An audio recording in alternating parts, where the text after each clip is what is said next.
ओम नमो भगवते वासुदेवाय नमः। जय श्री कृष्णा, राधे राधे।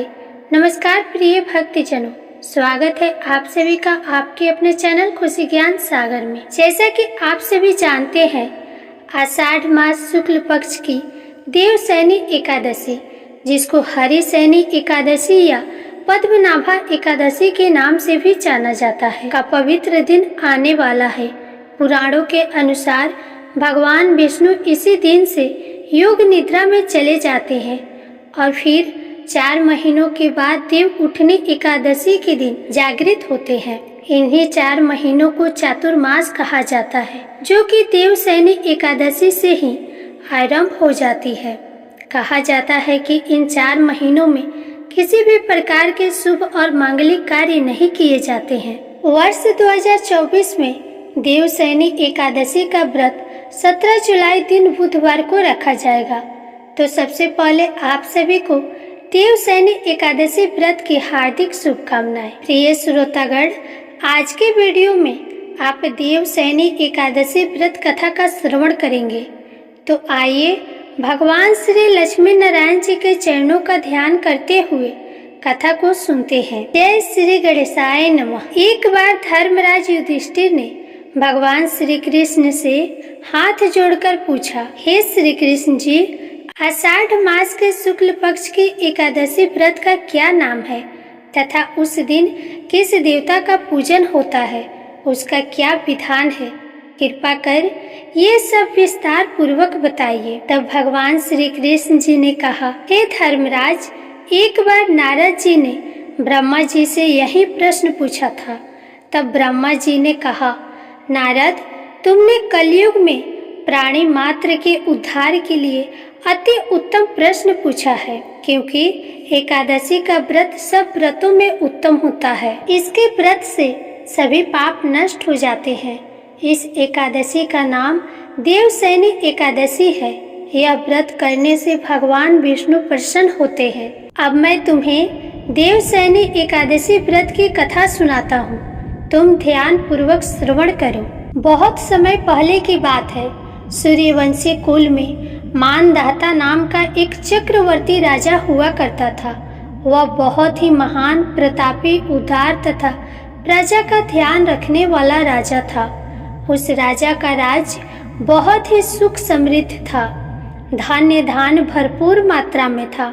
वहाँ की प्रजा राजा से बहुत अधिक प्रसन्न एवं खुशहाल थी, क्योंकि राजा अपनी प्रजा का बहुत ध्यान रखता था। साथ ही वह धर्म के अनुसार सारे नियम करने वाला राजा था। एक समय की बात है, राजा के राज्य में बहुत लंबे समय तक वर्षा नहीं हुई, जिसके फलस्वरूप उसके राज्य में अकाल पड़ गया, जिससे कि राजा अत्यंत दुखी हो गया, क्योंकि उसकी प्रजा बहुत दुखी थी। राजा इस संकट से उबरना चाहता था। राजा चिंता में डूब गया और चिंतन करने लगा कि आखिर उससे ऐसा कौन सा पाप हो गया है। राजा इस संकट से मुक्ति पाने के लिए कोई उपाय खोजने के लिए सैनिकों के साथ जंगल की ओर प्रस्थान कर गया। राजा वन में कई दिनों तक भटकता रहा। फिर एक दिन अचानक वह अंगिरा ऋषि के आश्रम जा पहुँचे। राजा को अत्यंत व्याकुल देखकर अंगिरा ऋषि ने उनसे उनकी व्याकुलता का कारण पूछा। राजा ने ऋषि को अपनी और अपने राज्यवासियों की परेशानी का विस्तार पूर्वक वर्णन सुनाया। राजा ने ऋषि को बताया कि किस प्रकार उसके खुशहाल राज्य में अचानक अकाल पड़ गया। राजा ने ऋषि से निवेदन किया कि हे ऋषि मुनि, मुझे कोई ऐसा उपाय बताइए जिससे कि मेरे राज्य में सुख समृद्धि पुनः लौट आए। ऋषि ने राजा की परेशानी को ध्यान पूर्वक सुना और कहा कि जिस प्रकार हम सब ब्रह्मदेव की उपासना करते हैं, किंतु सतयुग में वेद पढ़ने का तथा तपस्या करने का अधिकार केवल ब्राह्मणों को है, लेकिन आपके राज्य में एक शूद्र तपस्या कर रहा है।